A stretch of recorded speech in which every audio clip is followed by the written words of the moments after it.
Does your fancy window molding have you all hung up when you're trying to hang your new window shades? I have an idea that might just help you out. Coming right up.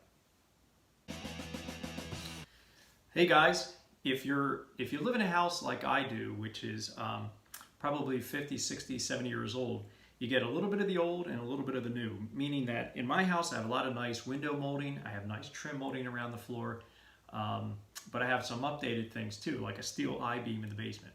But anyway, when it comes to hanging window treatments, Venetian blinds, cellular shades, putting it on these fancy moldings is a little bit tricky around these old windows. I've come up with an idea that uses fiber reinforced spackling compound, and there that is. I would not recommend using your all-purpose or general purpose spackling because it might work.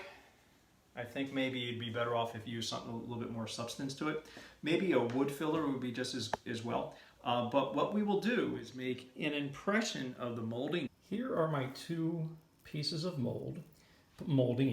Now you want to make sure you have the exact same molding that you have on your window or your door where you're going to hang your treatments.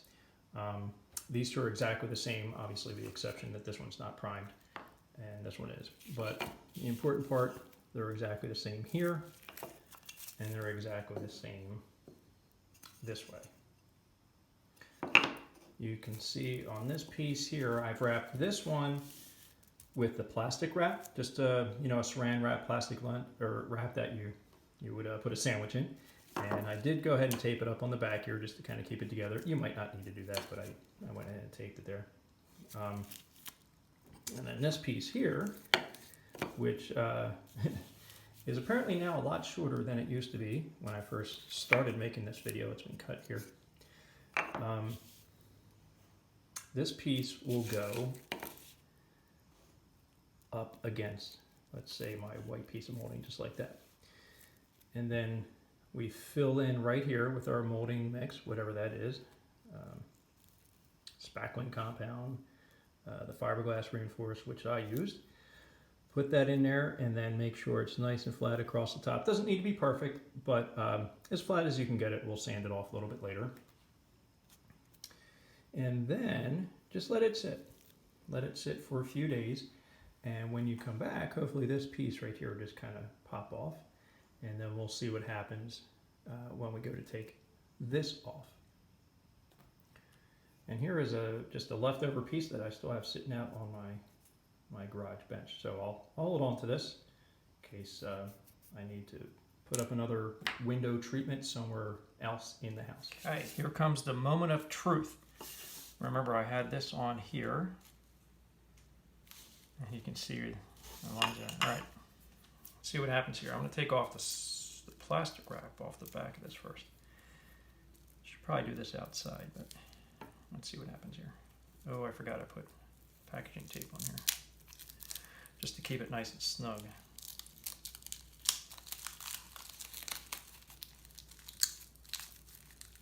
Let's see here.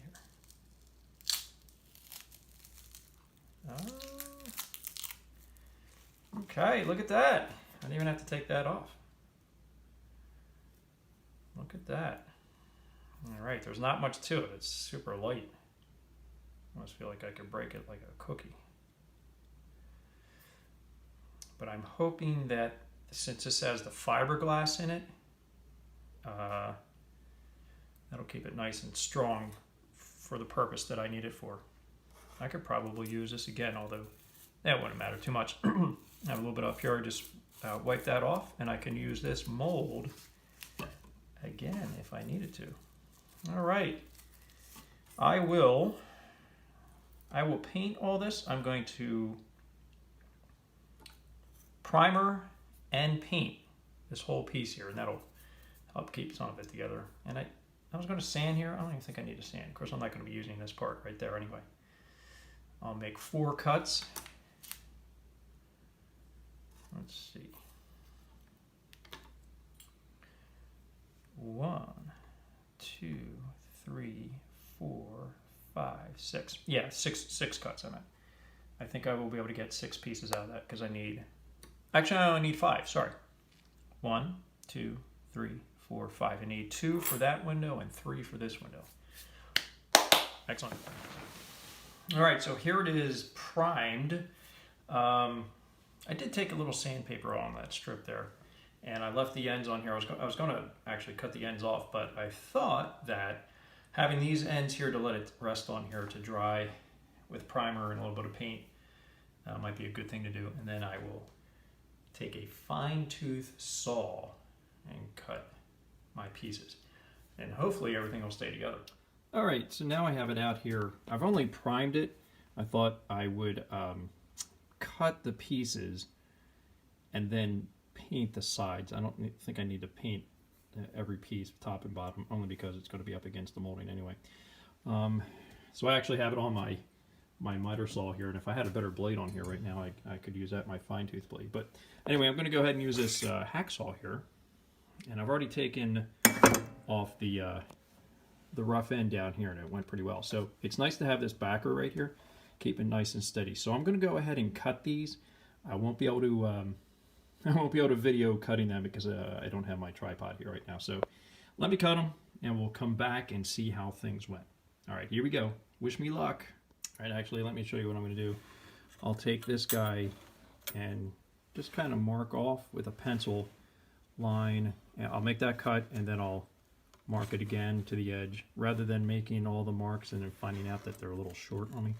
So I'll make the first cut, and then I'll mark off the next one, make the next cut, do the next one, make the next cut, so on, so on. Hopefully I'll be getting 5 out of this little piece here. All right. Here they are. They came out pretty good. And let's see, after I see if you can see that there. After I cut them, I went ahead and ran them on my fine sandpaper here. Worked out pretty well, I have to say.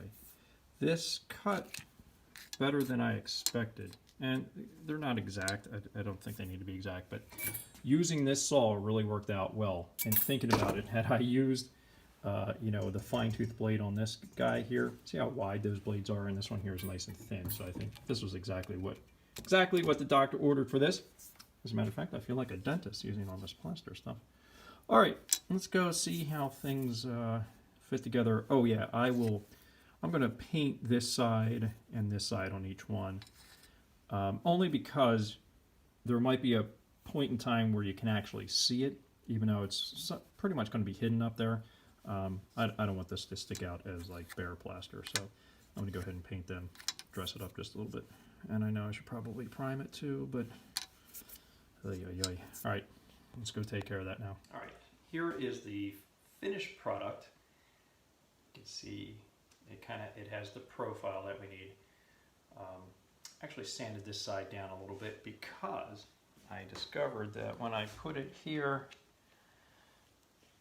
we are going to see some of that. So you guys can see that. Okay, we are going to see a little bit of this end of it. I'm going to put this guy goes like this. Okay, of course it's going to be on the top. It'll be up top, but you get the idea here.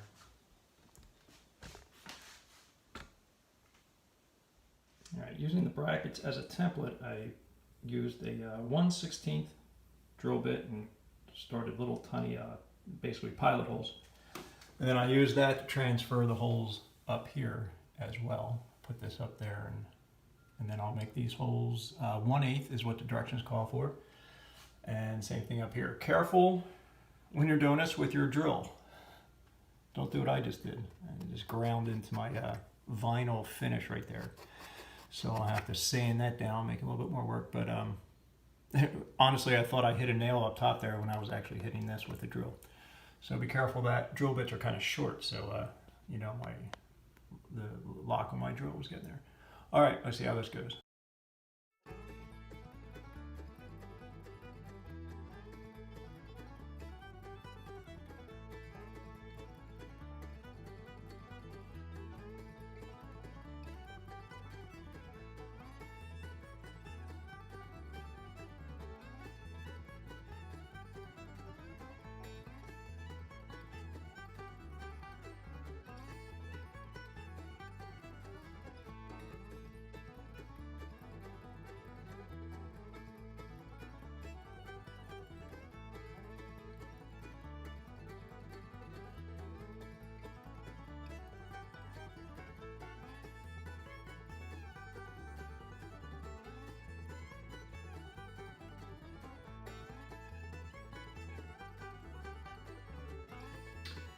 And there's the finished product.